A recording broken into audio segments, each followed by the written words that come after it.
All right, this is Jimmy Jive, and you're listening to Motor City Rock Talk. Today my guest is legendary vocalist and guitarist from Detroit heavy metal band Halloween, Mr. Brian Thomas. It's good to have you here, sir. What's up? How you doing? Good. Thanks for having me. Oh, I'm glad to have you. And I don't know about that whole guitarist thing I played this much. Well, I know, but you still play. Yeah, there's a few pictures of me allegedly playing, but yeah, I write a lot on guitar. Yeah, well, that's cool. All right, I want to start out basically, go way back. How did Halloween come about? In other words, you had mentioned it started from Ditch. Well, and all that. It actually started with me in New Jersey when I was growing up. My parents, my dad worked a lot of late nights. He was a service technician for Sears. He did, air conditioners and heaters and refrigerators and all that kind of stuff. So he was never home. And my mom would have me and my two sisters do dance shows for the neighbors. Wow. And so we'd be up there dancing to like "Shake a Tail Feather" by Tommy James and the Shondells, or like "Moni Moni."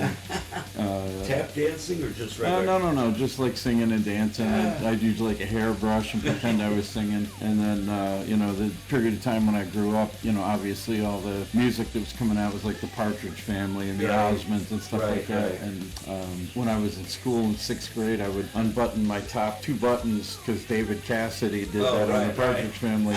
And everybody would be like, oh, he thinks he's David Cassidy. And I grew my hair long, and that made me want to be a musician. And I got in a couple of bands in Jersey. And so you're originally from New Jersey? I'm from New Jersey, yeah, from the Jersey Shore, where everybody knows that TV show, The Jersey Shore. When did you move to Michigan? I moved here in an ice storm in 1979 around Easter. Wow. Yeah, it was early April. And 79. And the reason I came here was because of KISS. I had gotten married way too young, and we were kind of forced into marriage because her parents were strict Catholics, and we were dating, and her dad worked for General Motors, and they were moving their entire financial department from the GM building in Manhattan to the tech center here in Warren, Michigan. Right. So the family was moving, and her choice was she either got married and stayed in New Jersey, or we broke up. And so we ended up getting married, and it was probably a mistake, but I have a beautiful daughter, from that marriage, so I don't regret that. And then after a couple of $800 a month phone bills with her talking to her mom, we decided I had lost a job in cable television, which didn't even exist here in Michigan. Right. But back there, that was like what I did right out of high school. And I had an MTV type TV show on cable back there before MTV even existed. It was called Jersey Rocks. I even have the picture board that we used on the show. Cool. And basically, there were a couple of videos back then, but most of it was me taking pictures from like Circus Magazine and Cream and whatnot. And I'd play records, and I'd have fade-ins with these national artists you're talking about? Oh yeah. We did like Queen and Led Zeppelin and Deep Purple and stuff like that. And then there were bands on the local Jersey scene, and one of them was a band called Salty Dog. And Halloween ended up covering their song "What a Nice Place" and another one of their songs, "Bitten by the Dog," years later. That was it? Yeah, "What a Nice Place" was written by my friends in New Jersey, Salty Dog. Wow. Eddie Jelly and Paul Veneer. And so right out of high school, I would go see them, and, they were just like the most popular band on the Jersey Shore. And I was over at their band house when they'd be writing songs and whatnot, and, it was just the coolest thing. And, now, did they do it as heavy as you guys did? It was the 70s and, early 80s. It was heavy. To me, it was heavy. Right. Eddie Jelly was like my Randy Rhoads. He was a monster on the guitar. But, listening back to it now, like, I'll see if I can get you a copy of the original. It was heavy for back then, but we metaled it up a little bit. Yeah, and, some of their fans like what we did to it, and some of them are like, F you, that's a Salty Dog song. But people, associate that song with us now, so we kind of adopted it. I never knew that. Is it actually listed on the CD? Oh, yeah. Okay. Yep. That's cool. You guys did a great version. Like I said, I just thought it was... Thank you. I thought it was totally original, like everything else on the album. There isn't anything else on the album that cover. Not on that one, but we did cover other local bands here in Detroit. Crawl to the Altar was written by Erebus. Halloween is a Seduce song. Yeah. Yep. I'm going to talk to you about that later. Yeah, we covered Detroit Rock City. We covered Welcome to, Go to Hell from Alice Cooper. So anyway, getting back to the formation of Halloween and stuff. So I moved here because of Kiss. I'm like, well, I don't have a job back there, and if they wrote Detroit Rock City, it's got to be a cool place to come and be in the music business. So I got here. There was no cable TV. I didn't know anybody, so I'm trying to put a band together, and I started out in a group called Mesmerized out in Utica because we lived in Royal Oak, and then my ex-wife and I moved to Sterling Heights, and I met the guys there, and we did that for a couple years, and then I was in a band called Alcatraz. The keyboard player from Mesmerized came with me. It wasn't the Graham Bonnet and Graham Malmsteen. It was like a local band. Did you know that band existed though? That band wasn't out yet. Okay. Yeah, we were using that name before. In fact, that's why we quit using it when they came out. But the keyboard player from that band came with me to Alcatraz, and then from that I met Mark Scott and Rick Craig. They were best friends / brothers from Baltimore, and so Mark was kind of a fish out of water like I was. We connected because we were both from out of town, and he played amazing drums. In fact, he was one of the drummers in Bitch and the original drummer on Halloween, and he was also great on guitar. In fact, he kept going back and forth. He couldn't decide which he wanted to do. And so anyway, the wife and I were on the outs, and I bought a plane ticket to move back to New Jersey. I was done. The bands that I was in were not working out. Were you guys playing around at that time with those bands? We did. We played at the Septembers, which became New York with The Void. I don't know if you remember that band from early days. The singer's name was Flaky. I'm around your age, I imagine. Oh yeah, I'm 61. Yeah. In fact, that's where I first started seeing Seduce. They had a band called Dame, and then they changed to Sparks and a couple of members, and then eventually they became Seduce. But yeah, all those bands, like I was new to the area. They all grew up and developed here, and I'm like the outsider trying to come in. So anyway, I was getting ready to fly home, and 3 days before my flight to leave Detroit for good, this is before my daughter was born, Mark called me up and he said, hey, he goes, my guitar player Rick and I want to put a band together, and we're heavily influenced by David Bowie and Alice Cooper and Led Zeppelin. And so I said, well, they had seen me play with Alcatraz, and Mark thought I was a great front man, and he talked me into staying, and I'm like, I don't know, I don't know if I want to start from scratch, it hasn't worked out, and I stayed, and they were really good, and I liked them, we got along well, and so the three of us set out to find, the right members to start this band.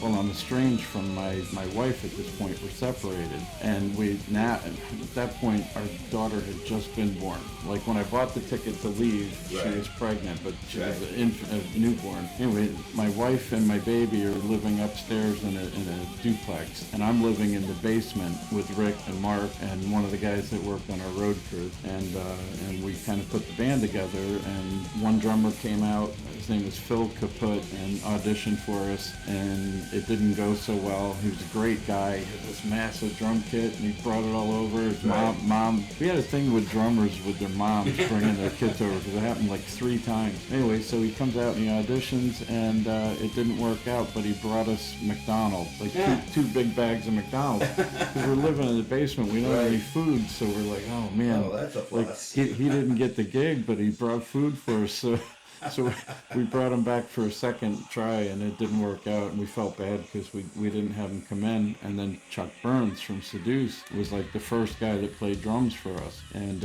he came out, and we were working on songs, and Rick threw out the name Halloween as a joke initially, because we were in my basement and I had it decorated for Halloween. It was October, and so I had all this stuff from CVS. Well, I guess it was Arbor Drugs, skulls and pumpkins and and Yeah. whatnot, mixed in with a bunch of Hustler magazine and centerfolds and whatnot. Yeah. And so Rick was joking around. He goes, "Oh, why don't we just call it Halloween or Christmas?" And you know, Christmas, yeah, there. and so Chuck says, "Well, we can't call it Halloween because you know I'm friends with Mickey St. Clair and he's in Seduce, and they just wrote a song called Halloween." He goes, "And how would it look if you know my new band comes out with the name Halloween after they're writing a song called Halloween? It looks kind of Right. sketchy." So he's like, "No, there's no way that we can do that." So we scrapped the idea, and we were walking through Hazel Park because we lived over by Centerfold. We were in Detroit, but right by 8 Mile and I-75. Right. So we're walking to Farmer Jack or whatever one day, and we got all our long hair and it's roostered out. And we're wearing jewelry and stage clothes. What the hell's the matter with us? And a bunch of rednecks in a pickup truck going by and beeping the horn and whistling at us until they got past us and saw that Mark had a beard, you know, and then it was like, "Fuck, F you guys," and a bunch of fags and whatnot. So when we got home, we decided we were going to call the band Bitch because we looked like tough chicks. Right. And so that's what we went with, and Mark drew up a logo. It was this like hot black chick in bondage holding onto a sword, and that made the T, and then the letters all had studs in it. Right. And so we were going to be Bitch. And shortly after that, Ronnie Vanderlip, who ended up being the lead singer for Heaven's Wish, he was friends with Rick because he worked with Rick's wife at a rib place that she worked at, and they all knew each other from the neighborhood. And somehow he came to one of our shows, one of the Bitch shows at the Falcon Lounge, and Chuck was playing, and Ronnie went around. Ronnie, you know, back in the day was a bit of a BS artist, and he was like, yeah, he goes, I'm going to be the new drummer in this band. I didn't even know who the guy was. Right. And he told Chuck that he was going to be the new drummer. Him. Yeah. And so next rehearsal, we have rehearsal planned, and Chuck shows up and just starts taking his drums out. Wouldn't even talk to us. And we're like, what's going on? Wouldn't even answer. Took his drums and left, and we're like, holy shit, what just happened? We had no idea. Right. A couple days later, Ronnie calls Rick, and he's like, hey man, I heard you guys are looking for a drummer. I'm like, how the fuck did you hear that? He goes, oh, you know, I have my ways. I heard you guys were looking for a drummer. And then after a while, it came out that he was the one that said he was going to be a drummer. He started the rumor and set it up. And then because we needed a drummer, we had booked shows. He ended up being our drummer for a short time. Wow, what a way to finagle your way in. Yeah, and so I'm sure to Chuck it looked like the whole thing was, you know, was to planned. this day, does Chuck still think that, do you think? Maybe that's why he didn't mention it in our interview? I don't know. I feel like Chuck never really believed what happened. I have no idea. We never... Oh, okay. I mean, you know, I'm sure we told him at some point, Right. but then, you know, the imagined war between us and Seduce that went on for years. It's like, Sure. I would love it because I was a fan of Seduce, and I would go see him at the original Blondies, and Right. I'd see Halloween fans there, and they'd see me, and so they'd try to hide. So every time I would see somebody that I knew that came to our shows, I would like keep getting close to them, and you know, we're like maneuvering all around Blondies, and Right. eventually they couldn't avoid me, and they're like, hey man, what are you doing here? And I'm like, I'm doing the same thing you are. I'm fucking watching Seduce, Yeah, you know? yeah. I'm a fan, you know? Yeah, because I'd heard that. I mentioned that to Chuck, too, that I'd heard rumors there was some kind of, you know, rivalry between you guys, and he said he never felt that way. We never he loved felt the that. band. I think it was between the fans. Yeah, And the that's what I fans s- are loyal. They're like, I'm a Seduce guy. Yeah, so he Like, said it was Team Seduce or Team Halloween and Yeah. all that, which is too bad. Both great bands. We played Totally a couple different. of shows together. Twice we did it. Really? Yeah, we did one at the old Ritz in Roseville. Right. Who opened for who? We opened. We don't care. I know. That's one thing I was going to say right from the beginning. I'm overweight. My teeth are fucked up. My hair is gray, what's left of it. I'm nobody special. You know, I'm a fucking guy just trying to get through shows and entertain people. Right. I've never felt like I had an ego. My stage persona is this fucking Brian Thomas guy, which the name came from my daughter. So that's not your real name? No, when my ex-wife was pregnant, we were picking names if she had been a boy, it was going to be Brian Thomas. We had a girl, Jennifer Christine, so I took Brian Thomas because my legal last name, it's Thomas Furlong, and that name just didn't sound very show busy until my cousin Edward became a movie star, and then now I guess Furlong's okay, but back then, you know, I just took that in honor of my daughter, and it's more music business. Sure. But anyway, so Ronnie was in the band for a little while, and then Ronnie kept forgetting how songs went, and he ended up leaving to you know, become a singer in Heaven's Wish. I think he still plays drums sometimes, and I mean, we're still friends with him, but he ended up out of the band. And then Chad Smith auditioned, and his mom brought him all the way from Pontiac. Every single one of his cymbals was destroyed. From Pontiac? I thought he was from Birmingham. He probably, I don't know where he's originally from, but at the time he was living in Pontiac. And he didn't have a job, didn't have a car, played the shit out of the drums, man. He was amazing. You wouldn't think Toby Red, Red Hot Chili Peppers, Chad Smith, but I mean, you've seen him do drum offs with like Will Ferrell or whatnot. He's a monster on the drums. Definitely. But he came out and auditioned. He liked what we were doing. We loved him, and we sat there and went, well, how would we do this? You know? He's like, well, I don't have a car, and we're like, and your cymbals are all broke, and we didn't have the money to buy him cymbals or drive them back and forth to Pontiac. So we were like, well, fuck, you know. I guess Were you I guys don't know what doing originals at that time, or were you doing a lot of covers? We were doing mostly covers. We were doing Riot, Black and Blue, Priest, Iron Maiden. We were doing 22 Acacia Avenue. We were doing, you know, Black Sabbath, some Led Zeppelin, Immigrant Song. And anyway, so then he didn't end up doing it. And Mark, who had been playing guitar with Rick, switched over to drums and became like our regular drummer. And we had a bunch of guitar players in and out of the band. Mark kept flipping back because he wanted to play guitar, but we didn't have a drummer, and he was an excellent drummer. He was having some problems with his marriage at the time, and we ended up, after time, Betsy Bitch came out in Hollywood. And we're like, oh, we can't keep using this name because now she got signed. And we thought about it, and we're like, well, you know, Chuck's not in the band anymore, and we love the name Halloween. People thought that our stage show was like a pre-planned thing. It was just that my basement was decorated for Halloween. Right. And so we'd have friends come over to our rehearsals, and they thought it was a stage show. So when we started playing out as Bitch, we took all that shit with us and called it the Heavy Metal Horror Show. Before it was Halloween, it was the Heavy Metal Horror Show, Bitch. So when we decided to change the name, we were like, you know what? We didn't try to copy off Seduce's song. That was in Chuck's head. He thought that it would be a conflict, and we're like, you know what? We liked Halloween. We're going back. We're going to do Halloween. So what we did was we set it up to where we had a crowd. We had a following. Bitch, and we put out flyers saying Bitch's final show. We made everybody think we were going to break up. And we played a show at the Falcon on Halloween, and we had to go on stage at 2 minutes to midnight so that it would still be Halloween when we did this. And we had the Bitch backdrop up, and behind it was the brand new Halloween backdrop. And so when we went on stage, we said, you know, we know you guys are bummed out that, you know, Bitch is going away, but we're not going anywhere. From now on, we're called Halloween. We ripped down the Bitch backdrop, and we became Halloween on stage at the Falcon Lounge. 2 minutes to midnight on Halloween night, 1983. And in fact, I have the original logo.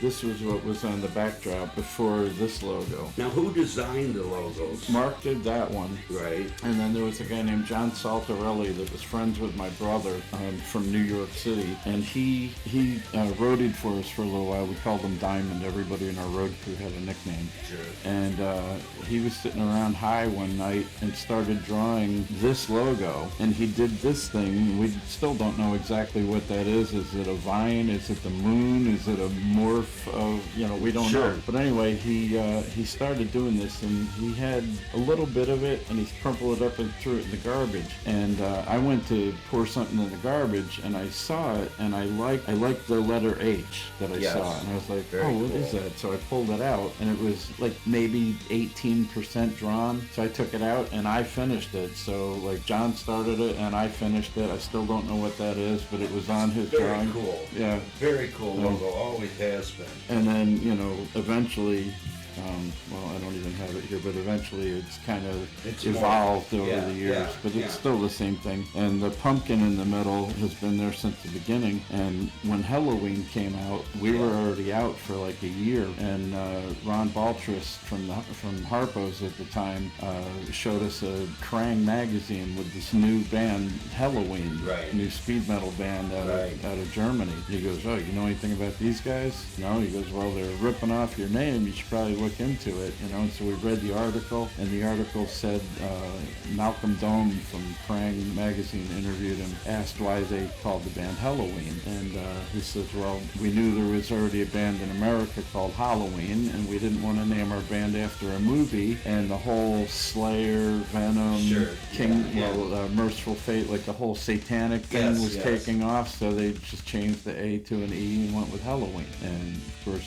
being with Iron Maiden's management, they shot up way before we did. But then years later, our manager lived out in Hollywood, and he did radio promotions for a lot of the major labels. So he got in touch with them, and we signed a contract with Halloween that they would stop using the pumpkin in their logo. Oh, yeah? Well, we signed it. They never signed it. Their lawyers, the RCA record company lawyers, sent the contracts to us, and we signed it saying that we would avoid confusion over the name, and they knew about us, or we knew about them. And on That's interesting. on the Keeper of the Seven Keys Volume 2 album, it has picture, like a globe. Yeah. It doesn't have the pumpkin. Right. That's during our agreement with them. Right. But then they only did that in America. The American version, the U.S. version of that album has the globe. The rest of the world got the pumpkin. So they kind of reneged on the... Well, they had a mascot that was basically Pumpkin Man or whatever. Yeah, like with legs and whatnot. It seemed like a rip-off of Eddie from Maiden. Well, and the thing about it too, and we went to see them at Harpo's when they toured with Anthrax, and it was a Grim Reaper, Anthrax, and Halloween, I think. That sounds about right. I might be wrong on Grim Reaper, but I know it was Anthrax, Halloween, and somebody, and Armored Saint maybe? Could be. One of them. Anyway, we went to see them, and they didn't want to meet us because they heard Detroit was the murder capital of the world, and they thought we were coming there to like kick their ass. So it was, but we went, we enjoyed the show. I like them. I just don't I don't like them using the name, and the reason being, in Germany when we go over there, when we play in Hamburg, in their hometown, we have fans that know us. So they have no problem with the two different names, being similar. But in America, and in the American music business, everybody's like, oh, Halloween, too similar. Well, people aren't stupid. No, they know that there's two bands. There's also conflicts with names with other bands that are all signed with similar names. But us, it was a problem. But we refused to give in and change the name because our name went with everything we did. Your whole stage show. The image. We can go on stage, we can play. We didn't want to get pigeonholed to where we had to do music a certain way. We didn't want to sound like Black Sabbath or Led Zeppelin or Iron Maiden or whatever. We wanted to be able to be free to do whatever we wanted. We had different influences, like I said, David Bowie, Alice Cooper, although I was never a big fan of Alice Cooper. I knew about him, but I wasn't like drawn to him. I was more drawn to going trick-or-treating. I was in horror movies and Halloween, but the early Alice Cooper stuff, I didn't feel like it was produced all that well, and so I didn't get into him till later on. But a lot of people are like, oh, you're copying off Alice Cooper. Yes, we're similar, but we didn't start out trying to be like Alice Cooper. It was very innocent and generic. Like I said, it was the decorations in my house. And you wouldn't have been the only band that was doing that. Cooper was huge. Oh, yeah. With all that stuff, the stage shows and all that stuff. And they weren't similar to what you were doing at all. And we didn't want to be like Kiss either, where each person had a persona. We wanted to be creepy, and we wanted to be able to go everything from ballads to extremely heavy stuff, and we've done that. Yes. And we've gotten some resistance from it because we've had record labels that we've showcased for, and they're like, well, your style is too varied. You got to be more like this or more like that. We did a showcase for Capitol Records, and the guy loved us, and he wanted to sign us. He's like, but I gotta go back to the suits with a box that I can put you in. Sure. Why? He goes, well, you're not like Guns N' Roses, and you're not like Metallica. I go, well, what box did they put them in? They made a box for them. Right. Make a box for us. Absolutely. You know? Sure. But, and you've been around long enough. I mean, yeah. you should know exactly. Well, at that time, that guy, his name was Benjamin Malave, and he was like the new hot shot at Capitol Records.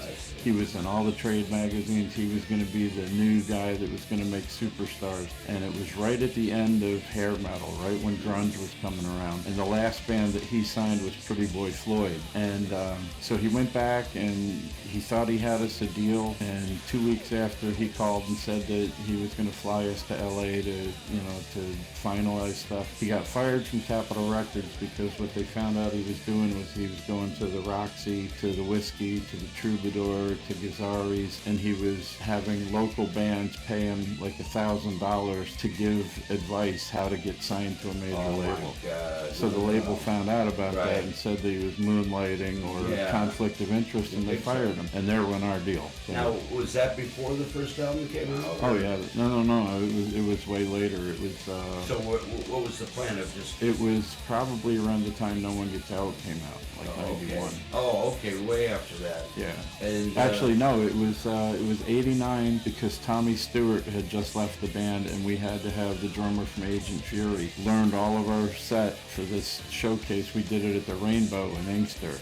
And Johnny Pyro from Agent Fury learned the songs in 3 days and did the showcase with us. So it was before Billy Adams was in the band. It was after Tommy. But I know I'm like bouncing all over the place. No, that's okay. That's a good story. We also had an offer in '89, a guy named Nick Ferrara, who was an A&R guy from Atlantic Records, called Roosevelt. He still had Blondies on 7 now. Yeah. He said, he goes, so what's the scene in Detroit like? Like what bands are worth coming out and seeing? And Roosevelt told him the Meanies, Seduce, and Seduce was already getting their deal with IRS. Right. Halloween, and he probably gave him Siren, which I ended up in Siren years later too. But anyway, he gave them all these names, and they wanted to come and see us. Well, our manager at the time managed the band Crimson Glory out of Tampa, Florida, and he also managed Saigon Kick and a few other bands. Well, we knew him because he was from Saginaw and formerly had managed a band called Flight, and we played a show together in Hillsdale at the Street Dance years ago. So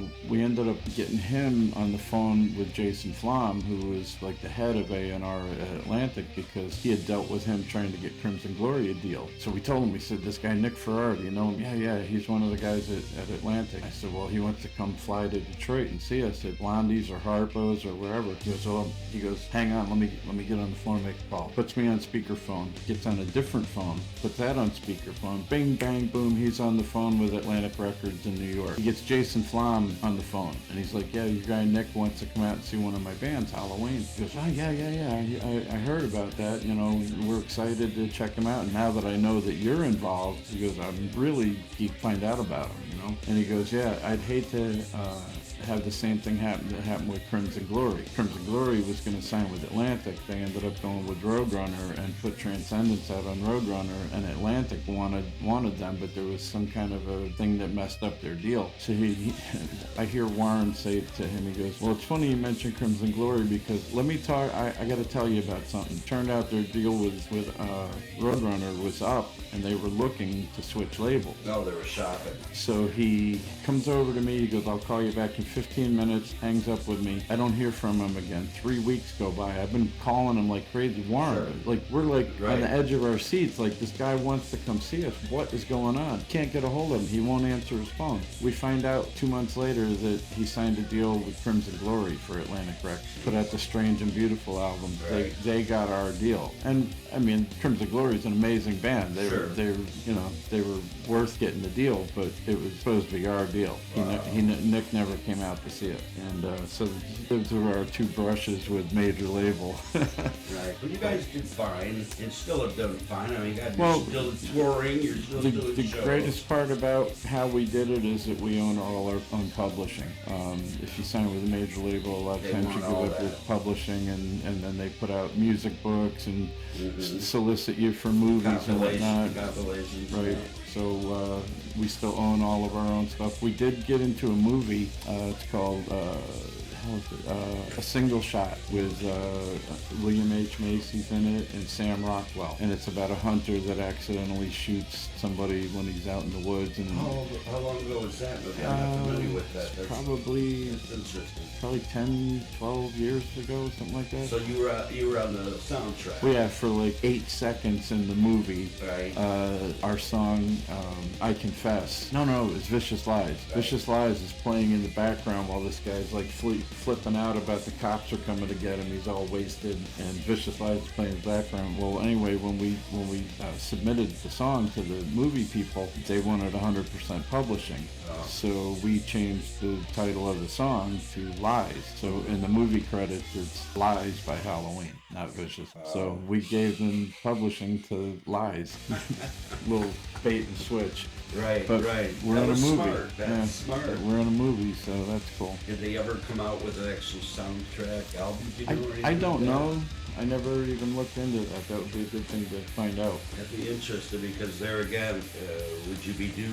I don't know if there was a lot of music in it, like a score. Right, So, right, they right. may have. I'll have to look into that. But you were, if it was a score and you were the only band actually playing it, Yeah. that would stand out, I Yeah, would think, yeah, to some yeah. degree. Anyway, we've skipped around a little bit, going back to the origin again. The classic lineup, well, the original classic lineup, because I don't want to say anything against the newer band or anything, with Billy and Rick and Neil. Well, what happened, Mark Scott, like I said, was our drummer, and he went through some problems with his marriage and booked the show for us at the Token Lounge back when Larry Marshall still had it. And then Mark and his wife broke up, like right in between the time that we had that book. And so she called up Larry Marshall and said that the band broke up because he was planning on leaving and they were arguing, so she took it out on all of us. And so he ended up leaving, and I don't even remember how we found Bill. Well, wasn't he in Nightmare at that He was in a Or band Demon? called Nightmare. Demon or Nightmare? Nightmare, and they were doing a stage show similar to what we Yeah, were doing yes. because they had seen us and Right, sure. Ed Bruce and the guys like I imagine kinda- there's been several bands that have tried to yeah, rip yeah, off oh that yeah. whole thing. Well, they do it, and then they quit doing it when they realize they don't have any money at the end Yeah. of the night. We were just dumb enough to keep it going. Right. I did a lot of garbage picking and a lot of building stuff in the middle of the night. Did you help design the set though for the original? Pretty much all of I it. mean, Yeah. that had to be a major undertaking to put that together. I mean, It just, like I said, it built up from pictures on my wall to collecting skulls and candelabras. And Yeah. the first Pillars and Gates show that we built, we made it out of 1x1s, made a frame out of 1x1s, and then stapled cigarette cartons all the way around it. We couldn't find cardboard boxes. We stapled cigarette cartons because it was thinner cardboard. sure. Cardboard was going to be heavy, so Right. we used this thin cardboard. And then we spray painted it all black and stuck a couple of skulls that we got at Arbor Drugs on the front and put real cement. We're trying to build these things lightweight, and then we put real cement stones on top for slabs. Yeah, where were you It's nuts. storing all this stuff in between the shows? Wherever we could find a spot. We Now- had friends that would let us keep it at their house. And Now the it was- video, obviously was a video for this Trick or Treat. There was a video for Nice Place. Mm-hmm. Where were those filmed? Trick or Treat and Trick or Treat was filmed at Harpo's, and No, I mean the outside scenes. I mean, I think all of Trick or Treat was filmed at Harpo's. Oh, What a nice place. Most of the interior stuff was done on the floor at the Ritz in Roseville because I don't remember why we couldn't do it back at Harpo's, but the stage was too high and the ceiling was too low to put Bill up on top. So we set it up on the floor in front of the stage and filmed that way.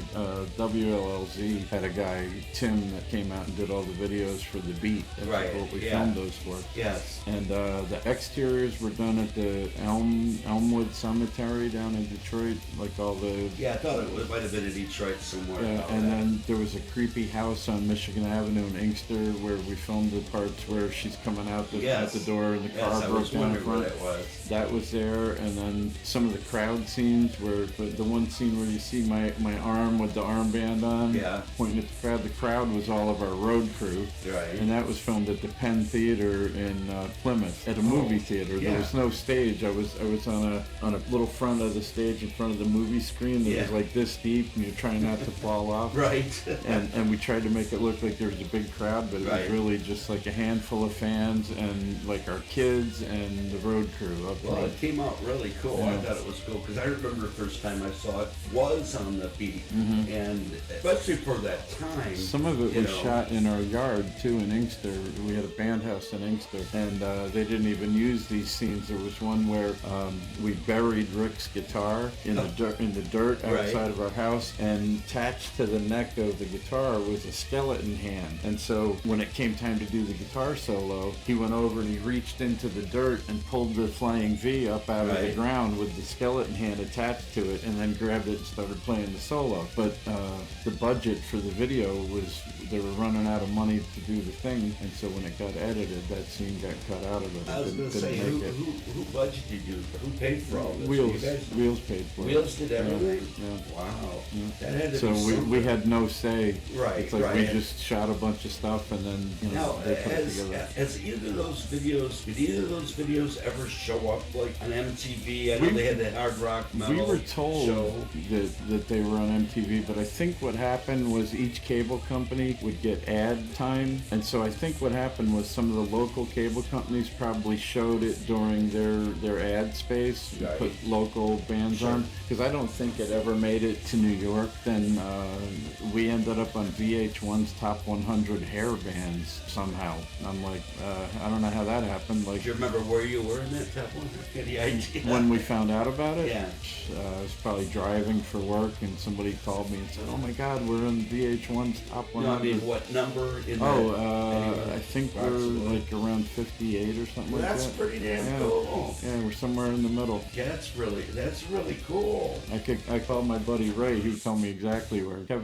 Our friend Kevin Foley, who does my YouTube channel, probably knows too. But yeah, it's like around 50 or 60, something I like really that. like your YouTube channel. Thank And by the way, I'm really glad that you put that out with the footage and all Mm-hmm. that, because, not many local bands, especially of your time or that, do that. And Yeah. it's like such a shame because the fans want that. Well, my friend Kevin Foley, he's, I'm old, so I don't have a lot of smarts when it comes to technology. Yeah, So me either. Kevin's really good with computer stuff. So I said, look, I've got all kinds of footage. In fact, in this bag here, I've got all kinds of videos. I'm like, here, just take these discs and these files and put them up on a YouTube channel. So I've got everything that I've been involved in. Right.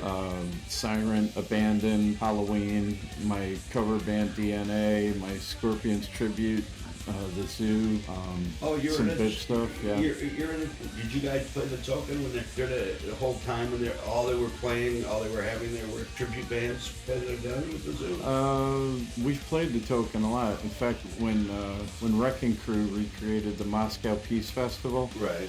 Brian, the bass player, who we've been friends forever, he said, "Hey, I need a Scorpions band." He goes, "You can do a Scorpions band." I go, I got too much going on. I don't want to do it. He goes, "You can do it." He goes, "Please," he goes, "just do it this one time." He goes, "You could get this guy on guitar and blah, blah, blah." And so we put it together and went really well. And John Anton was like, "Wow, you guys are really good." I'm like, "This is a one-time thing. We did this as a favor to Wrecking Crew. We're Right. done." Yeah. And then he had, Did you videotape any of that, or? there's been a few people that have, some of the videos are up on my YouTube Oh, channel. okay. I don't remember seeing that. George P. videotaped us a bunch. The guys from that metal show.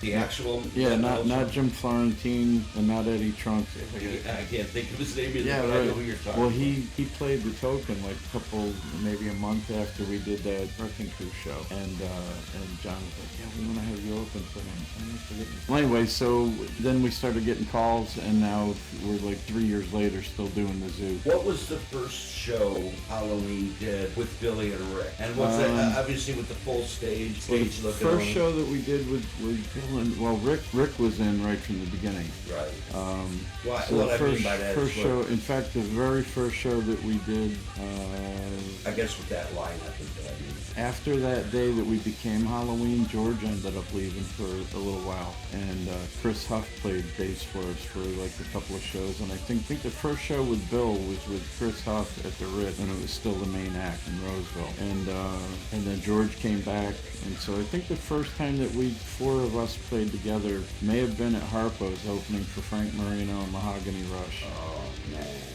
It was a wild night because Cecil, our manager, was good friends with the owners of Harpo's. And he's like, I want to get my band in there, and they put us on with Frank Marino, and I'm like, doesn't really go, you know, Right, like this no, it's theatrical metal band Yes, with this yes. like established, you know, like guitar hero. Right. But we You played. guys, did you guys? We did our full bring stage show. You did a full Yeah, stage show to open for Frank Marino and Mahogany with that Rush. stage show. Yeah. Wow. And they let us do it, lights and everything, and that was the first time we ever played Harpo's. Now, was Billy chained to his drums at that time? Because I know they used a lot of that, where he was almost considered like an animal. Well, we had him fenced in with the Fenced, cemetery yeah, fence.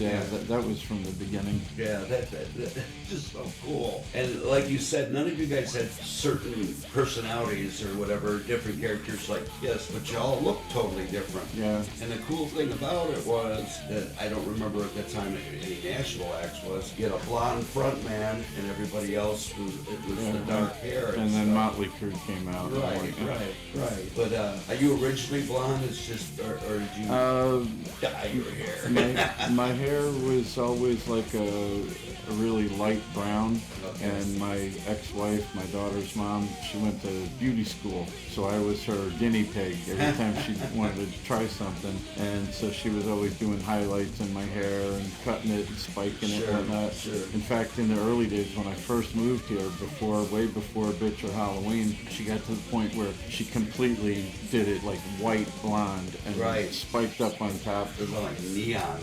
And they ended up, somebody recommended me go on Kelly and Company, that TV show they used to have on Channel 7, yeah. as a Rod Stewart lookalike.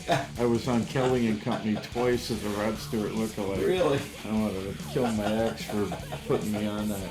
Did you have to perform at all, or just was No, they had like the audience filled with lookalikes, and you know, they put me on because there was some guy that had like a company in California that would do like Hollywood and celebrity lookalikes, Yeah. and so they had people come in there try to audition for this company, and I'm like hiding in the back, like don't pick me, I don't want to do this. I don't think I look like Rod Stewart, but No, I wouldn't have I guessed got that on either. television. Yeah, there you go. So yeah, it was blonde, and then God, I guess like back in '82, like we were still Bitch. I dyed my hair black, and You went back to black. yeah, well, I started blonde, then I went black, and then I don't remember why I went back to blonde. I think people were like, "Oh, we liked it better blonde." I was just always experimenting. It stood out.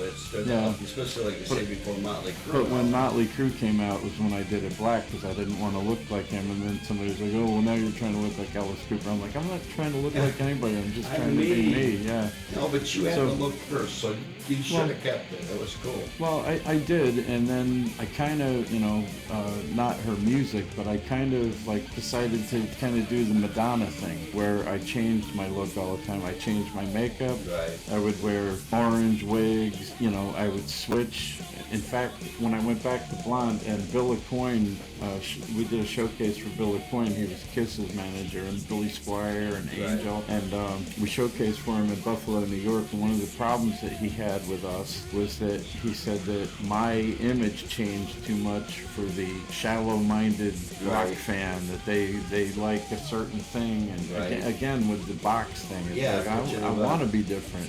Yeah. It's like, well, Bowie did it. You had mentioned Bowie. Bowie did it all the time. Well, and so what I would do is I would start out the show blonde, and while Rick was doing his feature guitar solo, I would spray my hair black. So when I came back out for the second half of the show, I wasn't wearing a wig, I just sprayed it black. And he's like, yeah, but you got to go back to blonde. So he suggested if I'm going to do that, to wear a wig so that I can go finish the show as a blonde. And I'm like, hey, what do you know? You Bill LaCoin, like, I don't have to listen to you. And we ended up not getting that either. He was going to manage us, but Pink Floyd was looking for a new manager, and the day that he was going to come back and sign a deal with us, Pink Floyd was playing in Toronto, and he called our then manager at the time, who was going to hand off to him, and said that he was going to meet with Pink Floyd, and he ended up managing them, and then he died. So, yeah. That's wild. So anyway, as Halloween evolved and stuff, obviously, the thing I wanted to ask you first off was the first album and stuff, which to me is a masterpiece. Thank you. I wish it was recorded better. For its time, it was, and the remastered job. I've got it, the remastered version on CD. I've got the vinyl and all that. I'm a huge vinyl fan. God, where was I going with this? The vinyl sounds better than the remasters. But yeah, you know, I saw an original copy of your vinyl at a store over in Plymouth going for $200. I've seen it on eBay for like 500. Yeah, and not it'd be nice if we got some of that. Yeah, exactly. But anyway, what I was getting at, this was it. The first album, did you guys get, you had mentioned how Wheels paid for a lot of the stuff as far as the video. Did you get any airplay on Wheels? I mean, other than maybe Late Night? Because most of the time they didn't play At Halloween, they would play Trick or Treat almost every year. And then a few times, I don't even know how, probably because it was on the other side of the 45, She's a Teaser made it on Wheels a couple of times. And I think that was like a DJ's choice thing. Wow. But, because they used to always push this, call in for requests and stuff. And I know people would call in for you. I know people were calling in for Seduce. Yeah, that whole call in for request thing is like when you call in and you request something that they already planned on playing. Right. I felt like you got your request. Doug really supported us a lot, Podell. Yes. And he would always play us around Halloween time, do interviews with the band, but it never really went much further than that. Well, you had an awesome recording that's out, a bootleg and stuff. I think it's a bootleg live from the Ritz, the yearly band and all that. That's tremendous. Matter of fact, I've got it. I don't know if I've heard that one. Oh, really? Yeah. It's phenomenal. Yeah. Phenomenal performance. Everything. It was live at the Ritz. LOC was, pushing it with Odell. And like I said, okay, yeah, we did 4 live broadcasts on Wheels. We did 2 at the Ritz and 2 at Harpo. Yeah, no, this was at the Ritz and stuff. I've got it. I've recorded it on reel to reel. I've got it on Atron. I've got it named for my kid because it's just such a strong recording and all that. And well, anyway, what I was getting back to was the second album. How did that? I mean, that one was almost, I don't want to say a stronger album, but it seemed like more polished. And I don't mean polished in the sense of commercial. By second, do you mean Victims of the Night or No One Gets Out? Yes. Because they came out in inverted order. So the whole recording thing, Don't Meddle with Evil, was recorded twice. We did it originally up in a recording studio up in Bay City. We had no money. Some friend was like, I know a guy that'll record you guys. So we went up there and we did it, and it came out okay, but it wasn't like radio quality. We were trying to get something that was like sounded professional. Sure. So George's family fronted us some money to go into the disc because we lived in East Point. It was East Detroit at the time. And we went walking one night and we said, what's this? There's a recording studio like within walking distance of our house. And so we knocked on the door and asked, what it would cost to record an album there. And they're like, well, we've never done a rock band before. They did like gospel singers. It was like no rock. It was like top 40 music and gospel. And so our manager back then, Cecil, said, well, get in there. And George's family put up the money to go do a record there. Well, we bought 30 hours complete, start to finish. Set up, recording, mixing, out the door, 30 hours. That's all we had, because that's all we had the money for. I think we paid like $3,000 for 30 hours.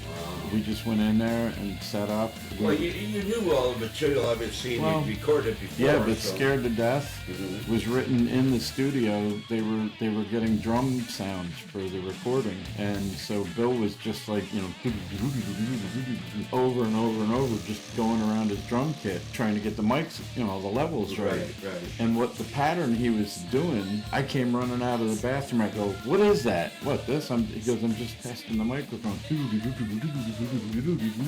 I go, "That needs to be in a song." Well, I got the chills just from remembering the moment. Yeah. I go, "That needs to be in a song." He goes, "I'm just like fucking around. I'm just I'm warming just up. making noise, Sure. you know." I go, "It sounds badass." Yeah. So I played it, you know, and George started playing the bass, and we just kind of riffed. Right. And I like hurried up and scribbled down some words, and boom, Scared to Death happened right there, right on the spot, and we recorded it, and that's how it came out. Almost every single one of those songs was a one-taker. And at the time, we were proud of that, because we didn't go back and do overdubs. Rick might have fixed a couple things. Right. We were proud of it that we got it done, but then, like, after you live with it for a while, like, I'm going, I sound like a fucking 13-year-old with my high-pitched voice and whatnot. You know, I'm like... But that was metal at that time. hitting It was some all bad that. notes and whatnot, but it was what it was, Right. you know. And the fact that people pay $500 for that album blows my mind, Right. because we were like, ugh. Like, Well, I it's couldn't been even remastered. listen to myself.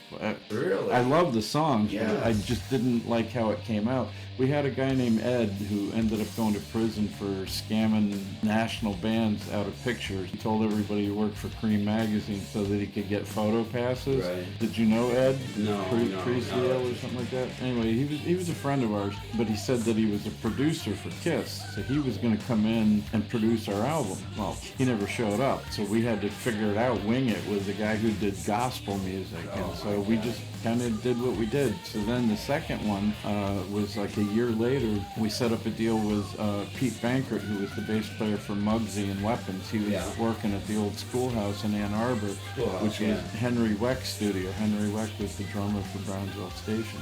And the deal that we cut, again, we had no fucking money, so we cut a spec deal with Pete that we were going to come in and record it on off hours. So we couldn't come in during prime time. We had to come in the middle of the night or early in the morning, whatever. And we were going to pay for the recording session 90 days after the album was available for sale in stores. So we get in there and we recorded a bunch of songs. Like, I think there's like 5 songs that didn't even make the album that we recorded. And it was going, but we had a bunch of stupid little issues that came up. Like, we're doing vocals and Henry's outside mowing the lawn. So you can hear it through the vocal mic. No, we can't use that, so we had to wait, and it just started, you know, we'd get done playing up at Contos in Flint, 3:30 in the morning. We drive straight back from the gig, all our gear's out in the vans, and we're in there cutting vocals, you know, or trains going by, because the schoolhouse was right next to the train tracks. So there were all these distractions that kept slowing us down. And then Bill wanted to experiment with some drum samples. So Pete knew a guy, and he brought in this sampler, and that's why there's some weird-ass electronic drums on that. Yeah, they're cool, though. It sounds like disco stuff. And Well, in a way, it was different. Bill was experimenting with it, but we never meant to keep that as final tracks. It was supposed to be used as a sample. We wanted to try to get like John Bonham sounding drums, you know, but it was the early days of sampling. Sure. And so when he did it, it sounded like disco drums. Right. And somehow Henry erased the original drum track, so all that was left was the electronic drums. Oh, no.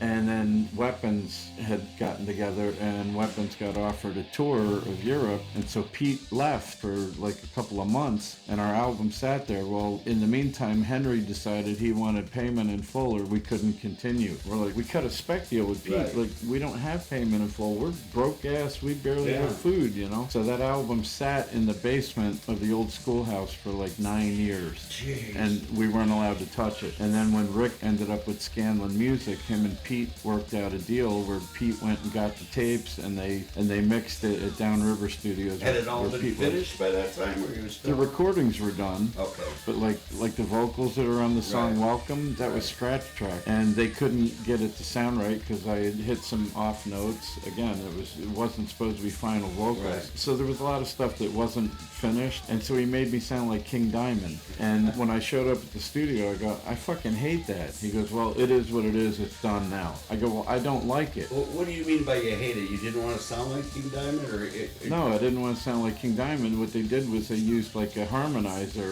and changed the pitch of my vocals. Right. Hello! It's like, that's not how I sang it. No. I'm like, I'd rather have the shitty scratch vocal done the original way than tweaked with a harmonizer. But again, just like the electronic drums, it was what it was, and it was done. So they put it out. You know, my protest fell on deaf ears. They put it out, and it is what it is. Yeah, but there's some really good songs. Well, there's great songs. The whole album is strong. As a matter of fact, I hadn't even heard of it and stuff, you know. When I finally heard it and stuff, I'm like going, where did this come from? And now to hear that, like this one, the one that you're playing right now. Yeah, that's what I'm saying. That it sat there for 9 years. 11 years by the time it came out. That's amazing. It was recorded in '85, and it didn't come out until '97. Now, you had mentioned a while ago that the first album had been recorded twice. Yeah. And all that. Do you still have any original copies from the first version of that? Yeah, on cassette at my house. And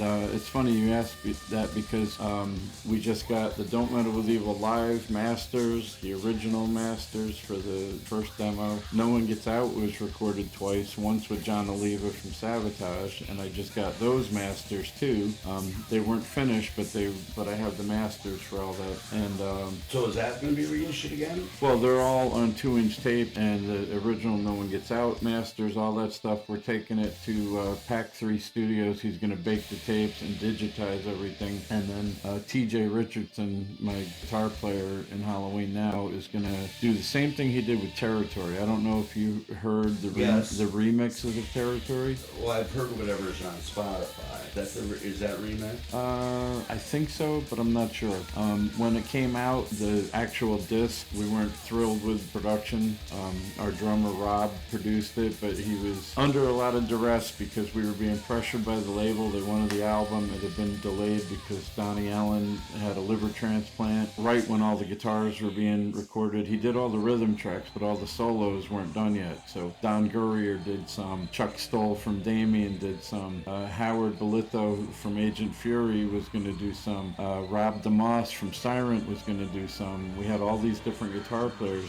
Rachel May was going to do some. David Black was going to do some. We had all these guitar players that were lined up like solos on the album, and the only ones that actually did was Don Gurrier and Chuck Stoll. And Rob Brugg played some. George played a guitar solo, and then eventually Donnie was well enough to come in and finish the album. But by that time, it was like, hurry, we got to get this out. And I think just the pressure, it didn't get mixed correctly, and we took a pretty bad beating in the foreign press. Like the European metal magazines said that it was too long, it was too boring, dry, production sucked, all this.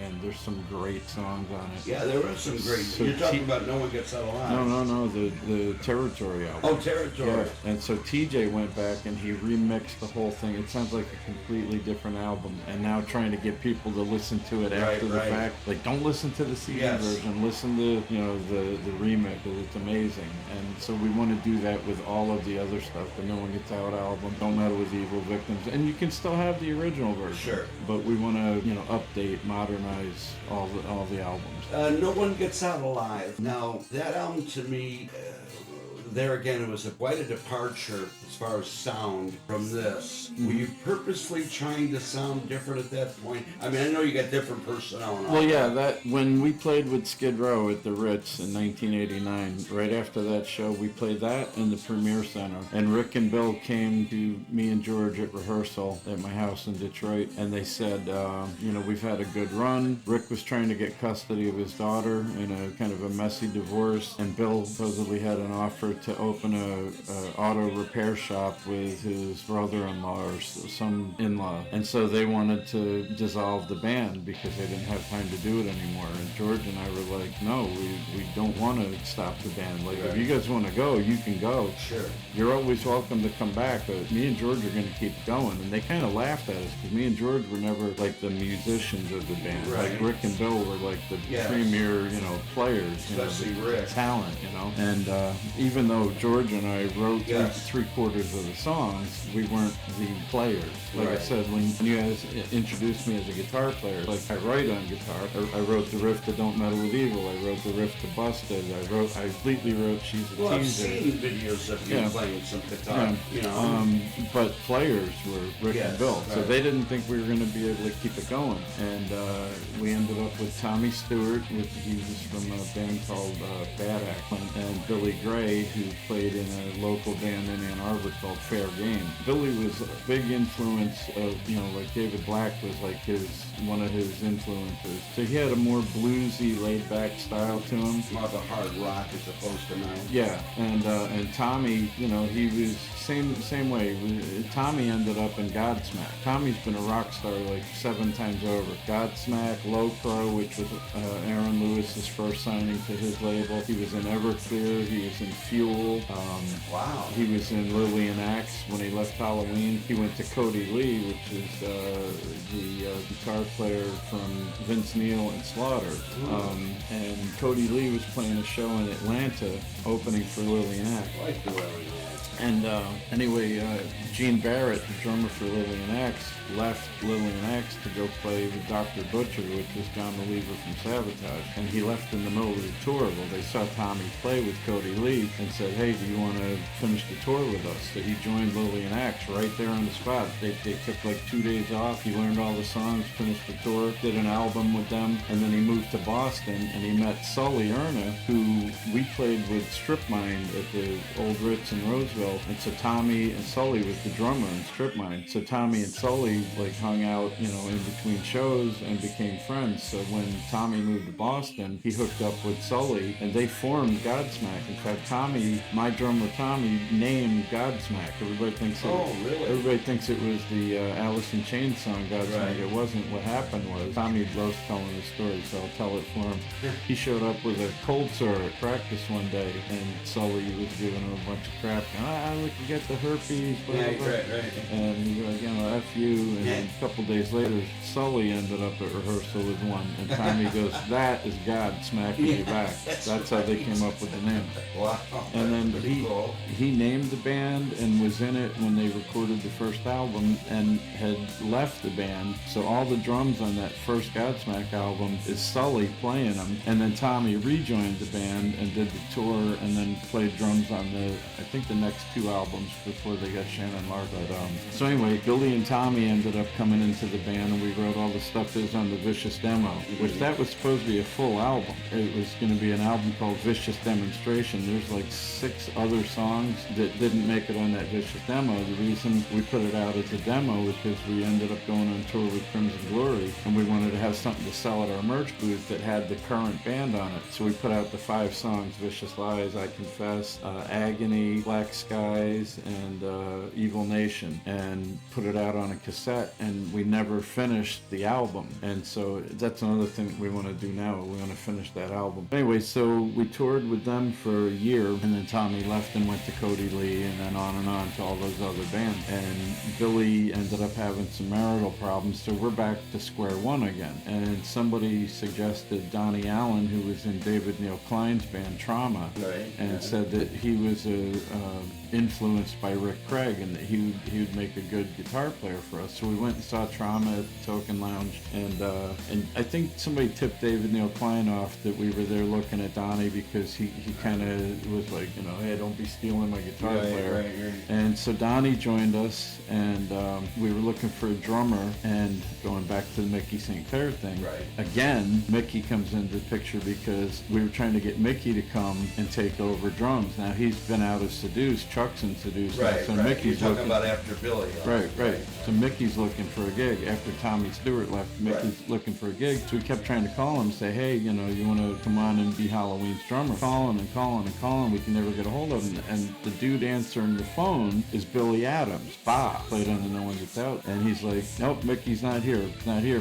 Like 2 weeks we can't get a hold of Mick. And Billy goes, well, how come you don't audition me? We're like, well, who the hell are you? He goes, well, I'm the drummer for the Free Spirit. Spirit band down in Flat Rock. And we're like, Free Spirit band? They were like top 40. Right. So we're like, well, what the hell? Come on out and audition. So we had listened to a couple of other drummers. Nobody was working out. He comes in, he's got, his drums have like an inch of dust on them. There's like panties and bras that are all like tore up from like decades of being on his drum kit. Yeah. He's got all of his toms are roto toms. Like Right, he doesn't even have one real tom. And so he's setting up, and me and George looked at each other, and it's late now. We've been going all day. And me and George looked at each other, and we're like, dude, look at his drum set. Like, is this going to be a waste of our time? Like, fuck. And George was like, well, he's here. He's here, and he's set up. We might as well listen to him. He blew our fucking doors off. Top 40 drummer. He sat down, and he played metal like he invented it. It was so good. That No One Gets Out album? Yes. That's the best the drums have ever sounded on Halloween stuff. It was so aggressive, so technical. Like, he was so good at coming up with parts. As opposed to Billy being more wild? Well, Billy had some timing issues, what you can kind of hear in Don't Meddle with Evil. He speeds up and slows down a lot, so we bought him a metronome one year for his birthday. He got a lot better when he came back, but he was a great drummer. But just like the technicality of Bob was like so good. In fact, Bill White got better learning Bob's songs. Well, I imagine being when in a Bill top came 40 back, band, having to play all these different stuff would make you tighter. When Bill White came back after Bob was out of the band and he had to learn all the No One Gets Out stuff, Bill got really, really impressive. Yeah. Plus he had carpal tunnel and he had surgery on both wrists, and after that, man, Bill played amazing. Like even better than the first time.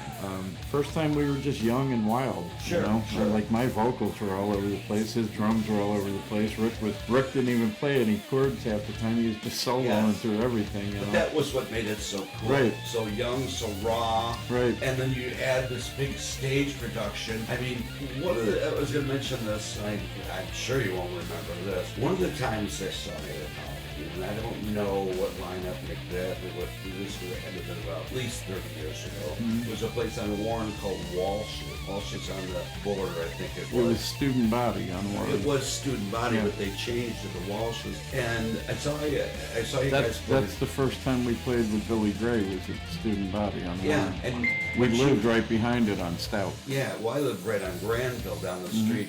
We played there a bunch of times, and I thought that was you didn't have any kind of real show that night. Stage was too small. Yes, it was. So that's what I was wondering, if in some of these other clubs you ever brought in any kind of a subsection of your show just to have it their background. We did. We scaled it down and up according to the stage size, but there was one time with the classic lineup that we showed up at Harpo's, and I don't know, Ron must have been on his period or something, because he wouldn't let us set up our stage show.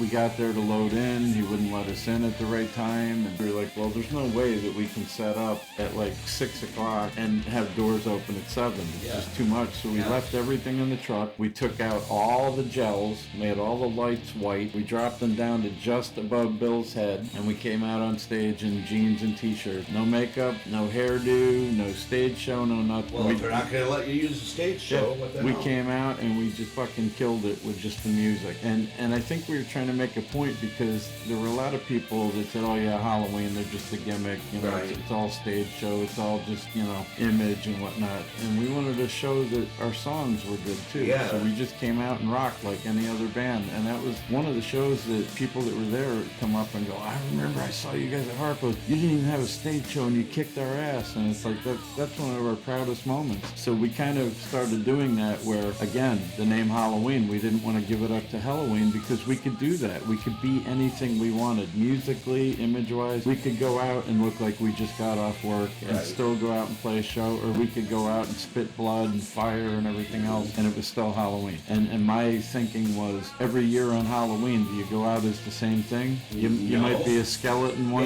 year, you might be a pirate another year, you might be a dinosaur. Yeah, exactly. Constantly changing. So that, for me, Halloween gave gave us license to do and be anything we wanted to be. Well, the only thing about that because you mentioned this earlier about not being pigeonholed with a name like Halloween. Do you feel in any way you may have been? Because, I mean, here you are, Halloween. A lot of industry people, that's the first thing they thought of. We played a show at Blondie's on 7 Mile for a guy from Warner Brothers, and we had just finished recording some of the No One Gets Out stuff, and we were so excited about it. And we played If I Die, You Die, some of Misery's Child, and I think Kings for this guy. And he started listening to If I Die, You Die, and he goes, oh, heavy metal band, typical, death, death, kill, kill, blah, blah, blah. Like, you know, it's been done to death. Right. And I'm like, well, pardon me, but If I Die, You Die, kind of ahead of its time with climate change. It was about, we're ruining the planet, and I'm not a climate change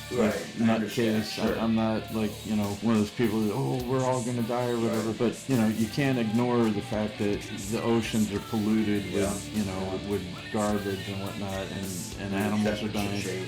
And then at the same time, people were killing each other over tennis shoes and whatnot. And so it was kind of a statement like, we need to take better care of ourselves, because the planet's saying, if I die, you die. And the planet will never die. The planet's going to outlive all of us. Yeah, you know? Exactly. The planet's doing just fine. Sustainability, like exactly. we That's could, a whole different thing. Right. And we wrote that song to play it at Earth Day at the State Fairgrounds.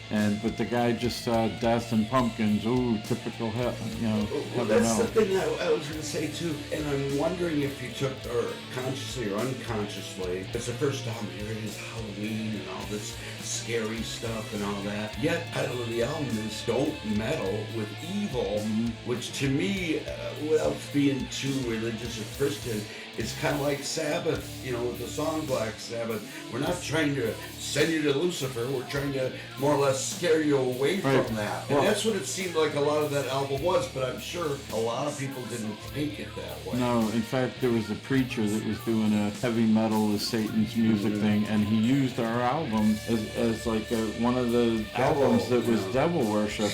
So we went to his thing at like some church in Mount Clemens, right by the Emerald Theater, and we showed up there, and when he held up our album, me and George stood up and we're like, what don't you get? The album is called Don't Meddle with Evil. We're a heavy metal band, and we're not necessarily telling anybody what to do or think or whatever. Like, whatever. If Slayer and Venom and King Diamond want to do their thing or whatever, we're saying for us. And then people started saying we were a Christian band, which we love Stryper too.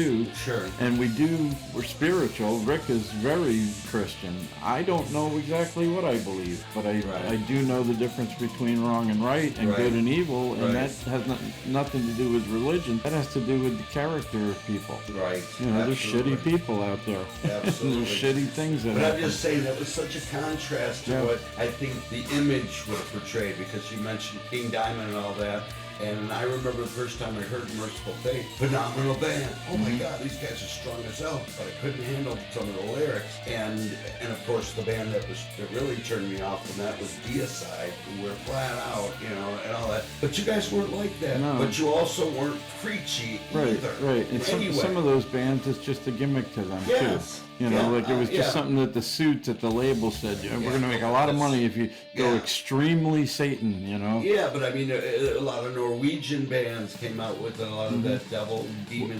Which is funny, because those Norwegian death metal bands kind of ruined our image a little bit, because George now, I love him, he's my brother, but sometimes we don't see eye to eye on a lot of things, and one of them is the image of the band.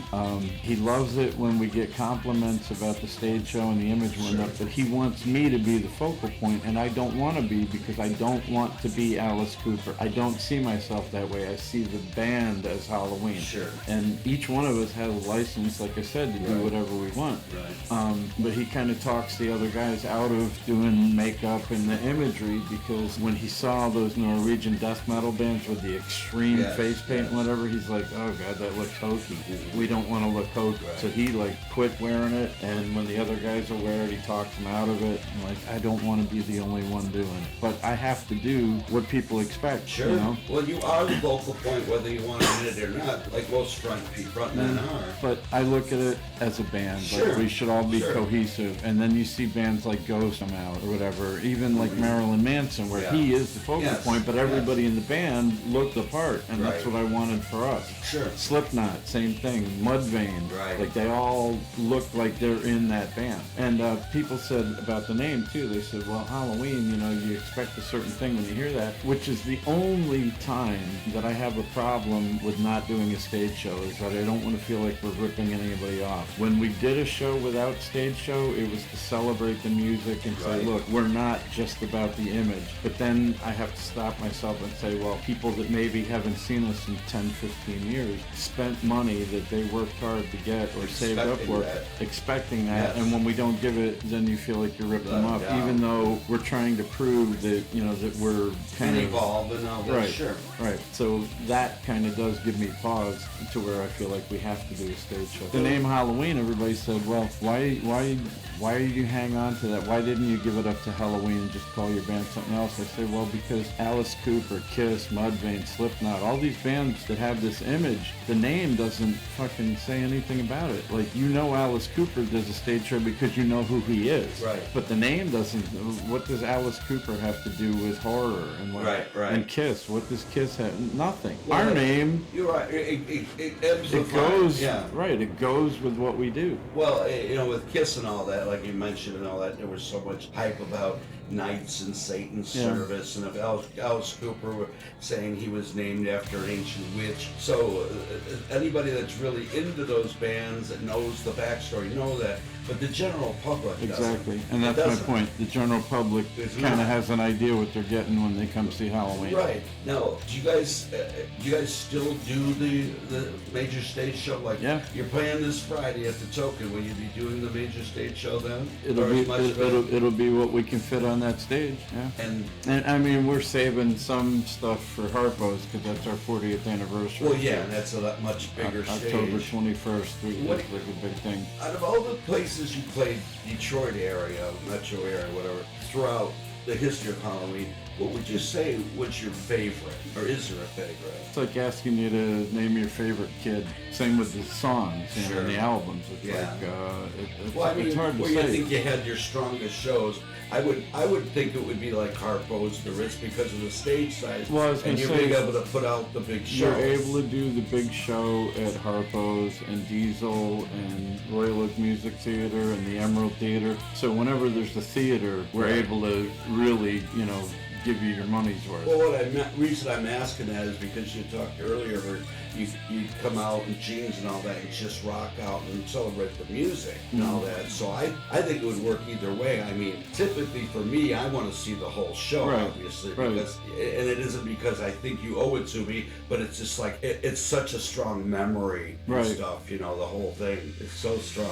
Well, some of the most fun shows have been the original Blondies on Seven Mountain, the Falcon where we started out, Sure. the Token because the sound is amazing in there, the people it are is. right there. Yes. I mean, you're right there with the people. Yes. So those shows are a lot of fun and really gratifying. You know, when you're at Harpo's, you're up Yes. 6 feet in the air, and then Yes. Bill's 7 feet, Yes, up yes, top yes, on the yes. crypt. So it's like you're a little bit disconnected from the fans, but I mean, Right. we've sold out Harpo's many times. Oh, so many times. just that kind of a crowd, really, gives you a lot of positive feedback and a lot of energy. So it's hard to say. I mean, Right. it's different venues have different, Deals and all that. different pluses and minuses. You guys play the studio lounge at all? We did. What about track? Oh yeah, Tracks was fun. Oh, I love tracks. I loved it. I was so sad when it went away. Yeah, that was a great venue. That was another one that Chuck mentioned. It I was think we played like from the time I moved here in '79, so every club that was around back then we played. We played the Silverbird, we played. You played the Key- 24 Karat at all? You know what? That's one place I didn't get to play, but I went and saw Mirror Child there, and Mirror Child or Mere Child? Mirror. The little Mickey? It was Mirror Child, yeah. And I think I saw Scarlet there too. So you won't be for that. The other thing, because of your big stage stage show production over the years and all that. Have you ever thought, or there again, does it come down to financial, which I mean is a big part of it, ever filming it for like a DVD release or an album release live? I mean, you've got the bootlegs, the wrist. With the classic lineup, we filmed Don't Meddle With Evil live in '88 at Harpo's. 5-camera shoot. We've got all the videotape. We recorded it on a 24-track mobile recording studio. But then when Rick and Bell left the band, it got shelved. So now it's sitting waiting. And now we just went to Germany. We just played Keep It True, and they filmed that with multiple shots and recorded it. So Jason Hartless from Ted Nugent's band played drums for us at that show, and we're going to put that out on an album, Halloween Live in Germany, Keeping It True. So. But this an issue with Billy and Rick as to why you won't put out the live thing? No, it just, out of respect for the current band members, we just never did. I mean, we're probably going to. I mean, I'm sure we're going to. How did that come out, by the way? I mean, it came out good. Some of it was available on a cable show called Rock to the Top. They were the ones that filmed it, and they put out just their mix of the show, like live as it happened. They had somebody in the control booth, doing all the editing and whatnot. But we have all the raw footage from all the cameras. So because that would be came out great. That would be so. Have you seen the Rock to the Top? No. I think it's on my YouTube channel. All right, I'll have to check that. I haven't checked that out lately and stuff. But no, I thought about that for years. So I mentioned to Chuck, why didn't you guys ever do a live album? I mean, your stuff live at Harpo's and Wrist, just like your stuff was so strong. Yeah. And so, and I know the fans are still out there. I mean, we're dying off, yeah, Brian. I know. We're dying off. Us too. We recorded that live album, a way later version of the band. George played at this show, but it was Jason Ross Vanis on drums. He was the one that went to Keep It True back in 2004 with us. He played drums there. But it was me, Donnie Allen, George, and Jason, and we did a live recording at the New Way in Ferndale, and which ended up being a crazy night. We called it the Melee at the New Way because there was a guy there that wanted to kill Donnie because Donnie was seeing his girl. And the guy had just gotten out of prison. So he threatened to kill Donnie at that show, and Donnie wasn't sure we should even do the show, and it ended up being a big brawl. There was bikers, cops, people in the audience, the band members, road crew, all in a big pile. There was like 30 people fighting right in front of the stage. This had to have been 2003 or 4. Oh, wow. Or 5 maybe. Funny because if you've ever been to the New Way, the stage, I'm not familiar with that. The stage is right up to these glass windows that go out to Woodward Avenue. Yeah. And so if you're driving by or walking on the sidewalk, you see the drummer and the backs of the marshals and the lights and whatnot. Yeah. Well, I'm not thinking about the windows, and we get done playing, and I go back behind Donnie's stacks to change, and I'm down bare ass. My pants are up, and I'm switching into street clothes. People are walking by, they can see me changing. Next thing I know, the fight breaks out in front of the stage, and all of Donnie's rig comes falling down, and there I am naked trying to pull my pants up as all the amps fell over. It was insane. But we recorded that show, and we never put it out, but it was going to be called Not Dead in the Murder City because of the thing that was going on with the guy that wanted to kill Donnie. Right. And obviously Detroit was known as the Murder City, right, and Not Dead, so it was like a play on words, like live in Detroit, Not Dead in the Murder City. Yeah, that's cool. But we never put that out either. And now the Germany thing, so we have 3 live albums that are recorded that just never came out. How is it touring over in Europe? It's fun. I mean, is the fan base still strong for metal? It's amazing. We just played to 6,000 people, screaming and yelling and singing our words. Like a festival type? Oh yeah, Keep It True Festival has been going on for 20 years. So this year was their 20th anniversary, and we played there the second one, and then 19 years later we just went back. Wow. Yeah, it's not to think that these people are out there singing words that I wrote in my bedroom when I was 16 years old. Over 30 years and ago. they barely speak English, and here they are singing my stuff. They can sing your lyrics. Yeah, cool. That's incredible. Well, nice. I could sit there and talk with you about this. I love the stories and the hype and all that stuff, but I don't want to be here all night. I imagine you have to work in the morning. Yeah, I'm good. But this is Jimmy Jive, and this has been Motor City Rock Talk. My guest tonight has been Brian Thomas, lead vocalist from the legendary group Halloween, and many of the others that he had mentioned. And Maybe we'll do this again, catch up on the rest of the stories. well, yes, I would love to do a part 2 and right. stuff. This is going to be edited down, obviously, because I've got to change up some of the All right. stuff and all Thanks that. for having me. But thank you, sir. I'm glad we were able to finally arrange this. Anyway, keep rocking.